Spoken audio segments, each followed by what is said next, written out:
Well, hi. I'm Glory St. Germain from Ultimate Music Theory, and sometimes you might wonder, how do you remember things? You know, when you're writing a grocery list or you're going shopping or you're teaching a concept and your students are like, well, I don't know, I don't remember. So today I'm going to share three of my favorite little theory secrets and how to help you remember theory concepts. And just give me a little hi if you're listening and tuning in today, and let me know what are some of the things that maybe are frustrating for you that you can't remember. And the tricks and tips that I'm going to share with you today might just help you remember that. So when I first started learning theory, I was like, how am I going to remember all this stuff? That's a lot of things. And especially as students are coming into exams, there's a lot of things to remember. So today I'm going to share those tips with you. Now, if you're not familiar with the Ultimate Music Theory program, just go ahead and drop me a little note in the chat box and say, learn more, and I'll be sure to send you the information on our Ultimate Music Theory certification course. So let's get started. How can we remember things? So today I'm going to share my theory secrets, as I call them, with you. And the first key to learning music theory effectively is to help our students learn how to remember things. So here's my three favorite mnemonic devices.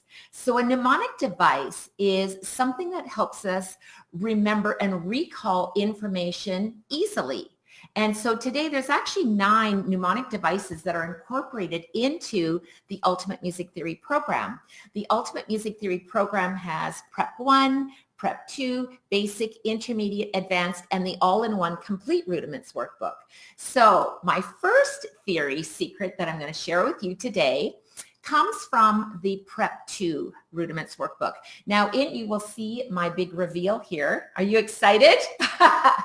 It says image and connection and model. So I'm going to be sharing those big reveal with you today. It's kind of exciting, right? I want to give a shout out. I see Sarah's joined us. Hey, Sarah and Sheena. We've got some really great folks joining us today. So thank you. Okay, so let's get started. Here's the big reveal. When I first started writing the Ultimate Music Theory program, I did a lot of research in how can we help students remember things effectively. And one of the concepts is using mnemonic devices. So as I said, a mnemonic device is something that helps you remember things easily. So inside each one of the workbooks is a guide and a chart. So on the back of the intermediate or the Prep 2 chart is the circle of fifths, and there's also a little note inside on how students can remember the natural minors, the harmonic minors, and the melodic minor scales. So here's the big reveal from the Prep 2. Are you ready for this one? Hopefully you can see it okay. So the first one is called image mnemonics. So an image mnemonic is an image that helps us recall information. A lot of marketers use it. If you think of just the sign, the image of the big M, we all think, oh, McDonald's. So that's kind of an image mnemonic. So here you see the image mnemonic. I'll maybe use my pencil, teacher pencil, right? So the N, the capital letter N, represents the natural minor, as in nothing is added. Here we see the letter H with 2 arrows pointing up. I'll see if I can bring that a little closer for you. Maybe that's a little more helpful. So here's the letter H with 2 arrows pointing up. And there's a little number 7 hidden inside. And that means that in the harmonic minor scale, the raised 7th note is both ascending and in the descending harmonic minor scale. So that's an easy image to remember. You can go ahead and write that down because you can use these with your students today. The next one is called the melodic. So this is an image mnemonic of the letter M with an arrow pointing up for the ascending 6th and 7th raised note, and the arrows pointing down for the descending 6th and 7th notes. So this is an image mnemonic that helps students recall information about the melodic minor scale.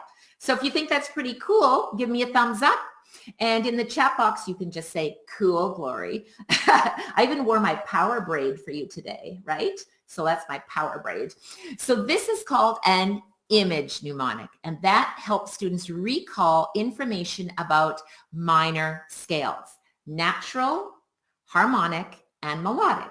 And that's simple. And I'm going to show you why it's so important for students to learn about image mnemonics.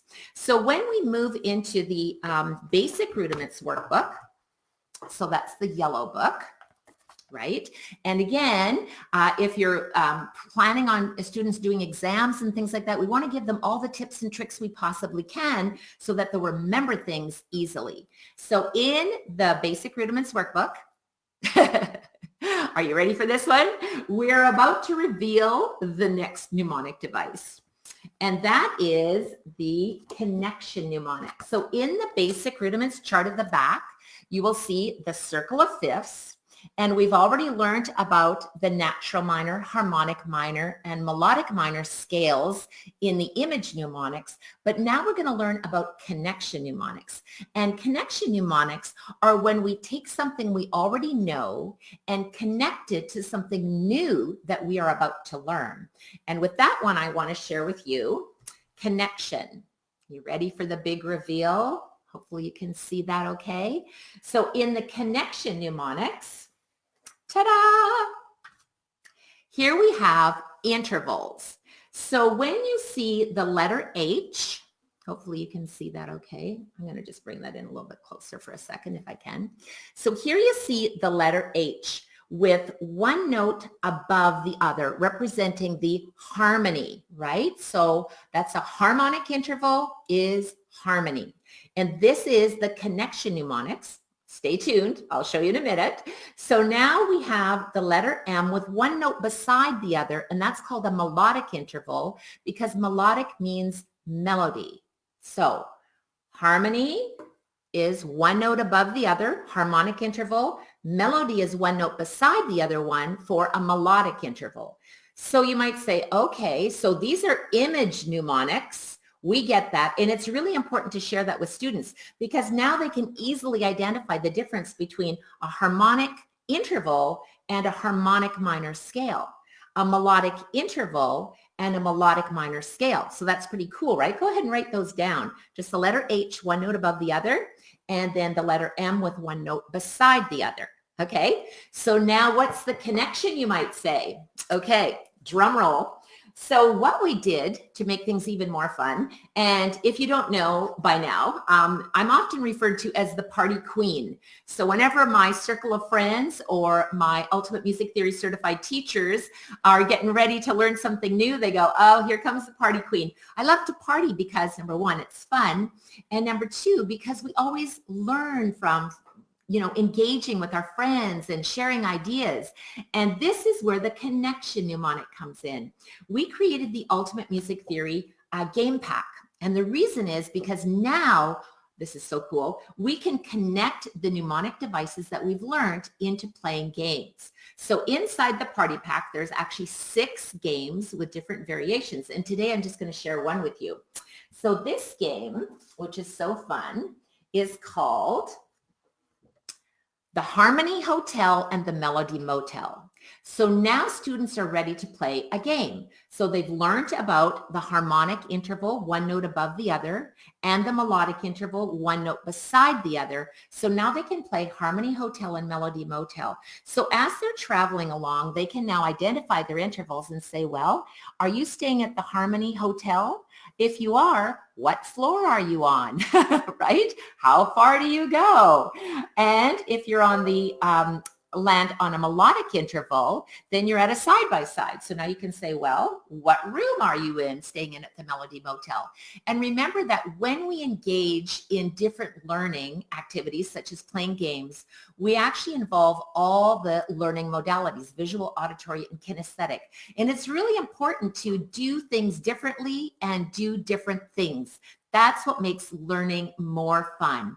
As you are enrolling in the Ultimate Music Theory Certification course, I delve a lot deeper into all 9 mnemonic devices and how they can help you learn faster. And of course, when we learn faster, we get more excited about learning and we just want to learn more. So it's really fun.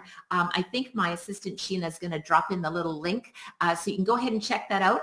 The Ultimate Music Theory Certification course, actually the cart closes on January 31st. So you only have a couple of more days to get in. I've noticed that those teachers that have registered already are already in there going through the modules and learning more. And I'm getting lots of emails saying, oh, this is so much fun and I didn't know about all this. And so it's really exciting to help those teachers learn in their journey. So now we're about to go model mnemonics. Okay, so what is model mnemonics? Well, no, it's not model as in, the Vanna White, although she is a model as well. But model mnemonics, which I really love, model mnemonics that I'm going to share with you. This is in the intermediate rudiments workbook. And we go again through all of this. We cover all of the concepts in the Ultimate Music Theory Certification course. And I walk you through every step, not only how to understand the concept easily and how to teach it easily, but how to help our students learn effectively and apply all of these things to their music. If you haven't already, be sure to join our Ultimate Music Theory Facebook page because it's a lot of fun. We've got some great interviews on there with colleagues from all around the world, such as Sarah Campbell, who was one of my very first actually interviews, and Roy Tan, a composer and a very creative arranger. So make sure to check out the Ultimate Music Theory group.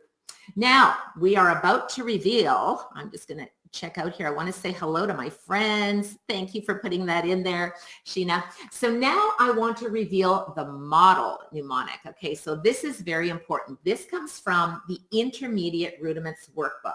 So inside the workbook, you might wonder, oh, there's a lot of things we have to remember about intervals. Are they, well, first of all, we have to know that there's perfect intervals, and then there's major intervals. And then from there, we notice that a major can become minor, and a minor and a perfect can both become diminished. But perfect interval can also become augmented, but a minor interval has to become major and then become augmented, and it can get kind of confusing. So how we can make things easy for our students is simply, and you'll find all of this in the Intermediate Rudiments workbook, as I'm showing you here, is how we can use model mnemonics. So here is the devices that we're going to incorporate into our teaching to make it super easy for our students to learn intervals, what they're called, and how they can identify them easily. So here is the model mnemonic. You ready for this one? Woo! Model mnemonic.